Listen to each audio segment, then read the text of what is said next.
Bonjour à tous, salut les caps. Aujourd'hui, nouvelle vidéo. Dans cette vidéo, chers amis, déjà je tiens à vous remercier puisque dans ma dernière vidéo d'hier soir, celle sur Judo, je vous ai dit, je vous ai communiqué l'information suivante, deux informations.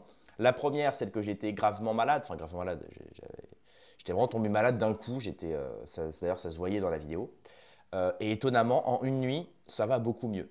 Et dans cette vidéo-là, j'ai demandé à ce que les personnes qui regardent la vidéo fassent des prières pour moi, notamment les musulmans qui fassent des douhas, les chrétiens qui fassent des prières et les athées qui mettent un petit commentaire. Eh bien, étonnamment, ça va beaucoup mieux. Je ne suis pas complètement établi, mais ça va beaucoup mieux. Donc, je ne sais pas s'il y a un facteur collatéral, je ne sais pas, mais en tout cas, voilà, je vous en remercie. La deuxième info, c'est qu'aujourd'hui, le 26 juin, c'est mon procès face à Cro-Blanc. Pour l'instant, je n'ai pas d'informations. Mais en tout cas, je remercie tous ceux déjà qui ont longuement donné sur la cagnotte, ceux qui donnent encore, parce qu'évidemment, il y a toujours des frais d'avocat, des frais de déplacement, des frais administratifs, etc., etc. Et ça me permet évidemment de tenir le coup. Voilà, parce qu'évidemment, il y a aussi un coût mental, il y a un coût psychologique, financier. Donc voilà, je ne sais pas quelle sera la décision de ce jugement. Voilà, je vous tiendrai au courant. Donc c'est pour ça que je vous demande particulièrement les amis de vous abonner et surtout d'être actifs sur la chaîne ces temps-ci parce que je vais certainement communiquer autour de mon procès les jours qui viennent. Voilà. Savoir si je fais appel ou non selon la décision qui est rendue. On peut commencer la vidéo, donc c'est celle pour changer. Enfin pour changer, on parle toujours du conflit israélo-iranien, mais je voulais qu'on revienne sur justement le côté russe. Pourquoi? Parce que Poutine, il faut savoir que donc, si on reconstitue un petit peu le conflit israélo-iranien, bien qu'en ce moment on est plutôt sur un cessez-le-feu et sur un stop, disons, clair et net de la guerre donc considéré comme la guerre des 12 jours entre Israël et l'Iran, eh bien il faut comme comprendre que là, Poutine se situe du côté de l'Iran, puisque vous n'êtes pas sans savoir il fournit de l'armement à l'Iran, qu'il y a aussi la Chine du côté de l'Iran, qu'il y a la Corée du Nord et il y a le Pakistan qui sont toutes des puissances nucléaires. Rien que ça. Ils ont aussi la Turquie de leur côté, qui est une armée qui contient pas loin d'un million d'hommes prêts à servir, bien que la Turquie fait un peu de business avec Israël, un petit peu trop. Donc bon. Et on voit qu'effectivement, le conflit, Trump a pris le conflit au sérieux à partir du moment où l'Iran a commencé à dire qu'elle allait couper le détroit d'Ormuz. Donc on voit effectivement qu'il y a les intérêts financiers ont toujours pris le dessus. Voilà. Et donc, pourquoi on parle de Poutine? Parce que justement, je voulais qu'on réintègre quelque chose de très important. C'est un discours qu'a réalisé Poutine, justement, où il parle de l'Occident. Parce que comme je vous ai dit, il faut savoir que l'Iran aujourd'hui, si elle s'est faite attaquer notamment ses sites nucléaires iraniens, c'est parce que l'Iran, en réalité, derrière la fameuse menace islamiste ou la menace sur l'Occident, en réalité, c'est que l'Iran, comme la plupart des pays d'Orient qui ont été attaqués par les USA, c'est que ces pays-là commencent à développer une classe moyenne. Cette classe moyenne sont bourgeoise. Cette classe moyenne, et même le peuple iranien, s'occidentalise, se développe, progresse. On a rappelé quelques chiffres, notamment dans l'interview avec Gérard Chevrier réalisée sur ma chaîne, celle notamment où il révèle que 60% des diplômés d'université sont des femmes. Eh oui, eh oui. On voit des vidéos dans Téhéran, en plein centre de Téhéran, la soi-disant ville où on pend les femmes qui retirent leur voile. Eh bien en fait, dans ces mêmes vidéos-là, on les voit dans des marchés de nuit, sans voile, même des fois certaines en petite tenue, se balader tranquillement. Elles sentent bon, elles sont maquillées. Bref, exactement comme en Occident. Et on voit effectivement que finalement, la Russie est très proche de l'Iran parce qu'ils ont un côté où ils progressent énormément du côté, on va dire qu'ils s'occidentalisent. Ils développent des grosses marques, ils industrialisent à mort, leur population atteint une certaine classe moyenne, ils sont bourgeoises. Et de l'autre côté, ils restent traditionnels dans la culture, dans les traditions, dans le rapport aux autres. Hein. Les hommes sont des hommes, les femmes sont des femmes. Un couple, c'est un homme et une femme, ils font des enfants, etc. Il n'y a pas de dérive idéologique ou de dérive sociétale. Et c'est ça qui déplaît. C'est qu'en fait, la Russie, la Chine, l'Iran, fut un temps l'Irak, etc., ce sont des pays, ce sont des puissances qui en fait font ce que l'Occident n'a pas su faire. Nous, on a réalisé certainement l'Occident est certainement la plus grande puissance historique et culturelle qu'on ait connue. Mais sauf que nous, on est allé trop loin dans la connerie. On est allé trop loin. Aujourd'hui, LGBTisme, on transitionne, on détransitionne, on utilise des pronoms pour parler d'hommes qui se sentent hommes et femmes. Il y a des gens qui sortent avec leurs chiens et ils se marient avec. Enfin, on est vraiment tombé dans… Moi, je ne juge pas, hein, à titre personnel, je ne juge pas. Mais c'est vrai que c'est difficile d'être crédible aux yeux de ces puissances-là quand on a ça. Et eux, ils sont en train de réaliser ce que nous, on aurait pu être. Devenir et rester une grande nation et une grande puissance, continentale et pas que, occidentale, et se maintenir. Et c'est ce qu'ils sont en train de faire.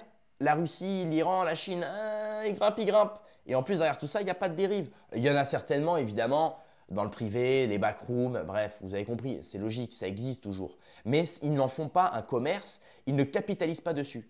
Et nous, c'est tout l'inverse. Nous, s'il y a cette dérive idéologique, c'est parce que certains s'enrichissent là-dessus.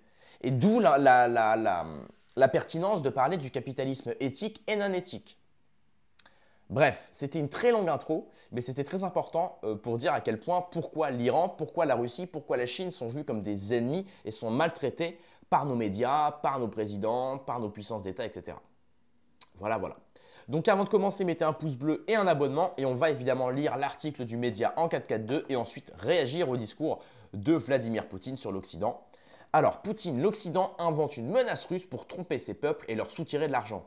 C'est ce que je vous disais avec le capitalisme non éthique. Ici en Occident, on capitalise sur des choses qui peuvent parfois aller à l'encontre de la morale, aller à l'encontre même de la santé de son propre peuple, parce que derrière, ça fait de l'argent. Et comme ça fait de l'argent, on s'en met plein les poches. Face à l'aggravation des tensions au Moyen-Orient et en Ukraine, Vladimir Poutine alerte sur les dérives belliqueuses de l'Occident. Il accuse l'OTAN d'attiser une militarisation mondiale sous couvert d'une menace russe fantasmée. Voilà, une course aux armements orchestrée par l'OTAN. Le président russe dénonce la stratégie de l'Occident qui, par le biais de l'OTAN, alimente une course aux armements et un conflit direct en Ukraine en fournissant armes, fonds et renseignements au régime de Kiev. Pardonnez-moi. Poutine met en garde contre les plans de l'Alliance visant à renforcer ses capacités militaires avec des budgets colossaux dépassant ceux de tous les autres pays réunis sous prétexte d'une prétendue menace russe. Ce narratif, qualifié de mensonge éhonté, sert à manipuler les populations occidentales pour justifier une militarisation globale rapprochant le monde d'un seuil dangereux, notamment au Moyen-Orient où des puissances régionales sont entraînées dans l'escalade. Et donc là, voilà pourquoi il y a une petite vidéo. Poutine n'a toujours pas l'intention d'envahir l'Europe, où justement il est en plein discours. Ça dure 1 minute et on va se regarder ça. C'est le sujet de cette vidéo-là, où Poutine nous révèle que l'Occident s'en met plein les poches en inventant des menaces, en inventant des problèmes à son peuple, en le maintenant dans la peur, uniquement pour le contrôler et capitaliser dessus. Regardez bien. Chers amis, la situation internationale actuelle évolue rapidement. Nous voyons à quel point la situation au Moyen-Orient s'est brusquement aggravée. Des puissances régionales sont également entraînées dans le conflit. Tout cela rapproche le monde d'une limite très dangereuse. Nous ne pouvons qu'être préoccupés par le fait qu'un certain nombre d'hommes politiques occidentaux continuent de nourrir des plans visant à infliger une défaite stratégique à la Russie. L'histoire ne leur apprend décidément rien. Ils continuent également de fournir au régime actuel de Kiev des armes, de l'argent, ainsi qu'un soutien militaro-technique et en renseignement. En réalité, ils agissent comme des participants directs au conflit.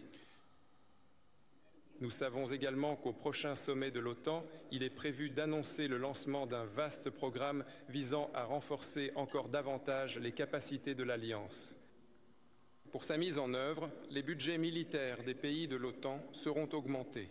Or, les membres du bloc dépensent déjà aujourd'hui pour des objectifs militaires plus que tous les autres pays du monde réunis.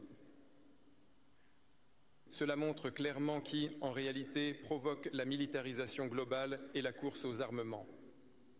Pour justifier ces plans, la direction de l'Alliance répète encore une fois l'existence d'une prétendue menace venant de la Russie, d'une possible invasion de notre part en Europe. Ils se sont eux-mêmes inventé ce conte effrayant et le répètent d'année en année afin de tromper leur propre population et d'en soutirer de l'argent. Mais là encore, nous sommes confrontés à un mensonge habituel et éhonté. Voilà, donc là, comme vous le voyez, Poutine, il est très clair dans ce qu'il dit. Il dit littéralement, voilà, on vous ment. On vous ment pour capitaliser sur la peur. Macron, il veut faire un réarmement européen littéral. Il dit que la Russie est une menace. Mais comme dit Soral, il faudrait que Macron ait jeté un œil en Russie, notamment au peuple russe. Le peuple russe, c'est des mecs d'1,90 m, ils sont balèzes. Maintenant, ils ont les Tchétchènes en plus. Nous, on a quoi? On n'a rien. Voilà. On n'a rien. On n'est personne. Donc, et le problème, c'est qu'en plus, la Russie a toujours été un allié, a toujours été, culturellement, on a toujours été très proche de la Russie. Donc, je ne vois pas pourquoi on devrait faire la. Voilà, même moi, en tant qu'humain, en tant que Français, je ne vois pas pourquoi j'en aurais contre les Russes. C'est l'histoire politique, tout ça. C'est des histoires qui ne regardent que les politiciens, qui ne regardent pas le peuple. Comment le peuple devrait servir de chair à canon, de poudre à canon, uniquement pour des décisions politiciennes. Et pour finir cette vidéo, je citerai Céline. On a beau me salader en bloc, ce sont les mêmes et toujours les mêmes qui nous poussent derrière les mitrailleuses. Voilà. Pouce bleu, abonnement, commentaire. Rendez-vous dans quelques heures demain pour une prochaine vidéo. Paix et à mort sur mes amis et mes ennemis. Et surtout sur mes ennemis.